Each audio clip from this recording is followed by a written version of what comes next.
porque ela não é, ela é liberal, né, na economia, mas ela é totalmente progressista nos valores. Então, ela não se identifica com a direita, né, porque a direita, hoje formada no Brasil, é uma direita de conservadores. Então, no nosso grupo, ela não se encaixa, né, ninguém votaria nela no nosso grupo.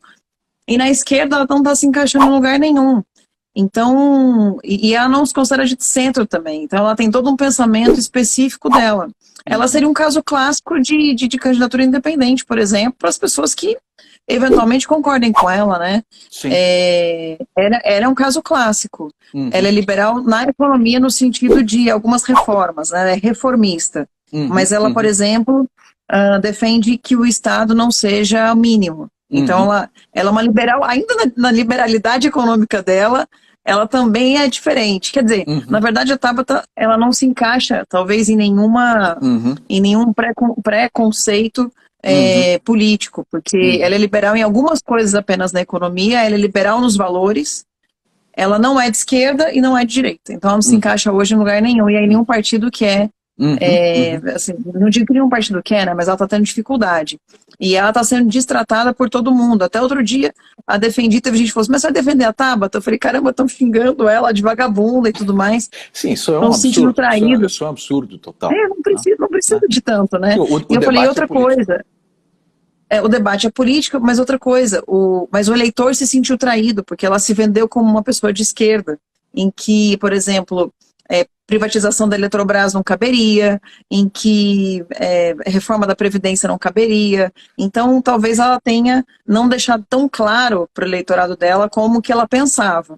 Eu, por exemplo, graças a Deus, em relação à votação, eu não tive nenhum problema com o meu eleitorado. Eu posso ter tido problema com relação a posicionamentos específicos, né? Mas, por exemplo, teve lá a confusão do fundo eleitoral, que as pessoas acharam que eu tinha votado a favor do fundo eleitoral e depois entenderam que foi uma fake news que a imprensa criou. Estou processando o antagonista que disseminou essa fake news dizendo que eu tinha votado a favor do aumento do fundo. Mas eu, por exemplo, nunca tive problema com o meu eleitorado. Meu eleitorado sabe exatamente como eu penso. E eu voto exatamente com aquilo que eu vendi todos os anos, né?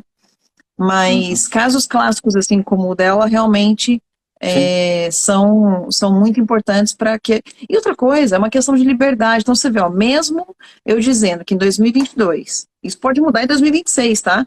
Mas no ano que vem, eu vou sair num partido, no mesmo partido que o presidente, por conta de uma formação de uma bancada, porque eu sei o quanto é importante a formação de uma bancada para que o presidente possa governar o país, né? E isso eu tenho claro comigo e vou fazer o ano que vem. Mas eu gostaria que o STF, o TSE e até o próprio tempo, se for...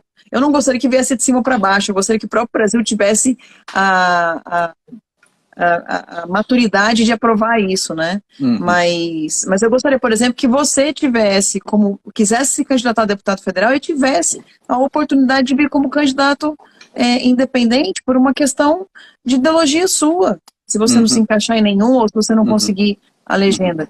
E até, em último caso, vamos supor que o presidente tem algum tipo de problema aí de falta de partido, até ele, porque eu acho que não, porque tem muito partido querendo que ele vá, né? Porque hoje ele é um ativo interessante.